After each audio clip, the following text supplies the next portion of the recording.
চায়ের দোকানে এই ঘটনা ঘটে। এই ঘটনা আহতের নাম মোহাম্মদ সাব্বির মিয়া।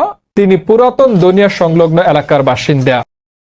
দিকে হঠাৎ করে 14-15 জনের একটি দল একটি চায়ের দোকানের ভেতরে ঢুকে রামদা, চাপাতি সহ দেশীয় অস্ত্র নিয়ে এসে সাব্বির মিয়ার ওপর অতর্কিতভাবে হামলা চালায়। এর সময় তিনি প্রাণে বাঁচার জন্য আশেপাশে মানুষকে ডেকেও শেষ রক্ষা পাননি। স্থানীয়রা তাকে উদ্ধার করে চিকিৎসার জন্য ঢাকা মেডিকেল হাসপাতালে নিয়ে ভর্তি করেন। এই বিষয়ে কদমতলী থানার ওসি কাজী আবুল কালাম জানান, এই ঘটনায় আমরা একটা অভিযোগ পেয়েছি, জড়িতদের গ্রেপ্তারে কাজ করছে পুলিশ।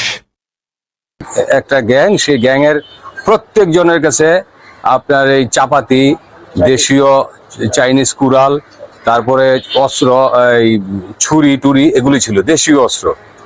তা মানে কেউ কিছু বুঝে ওঠার আগেই ওরা আক্রমণটা করছে আমার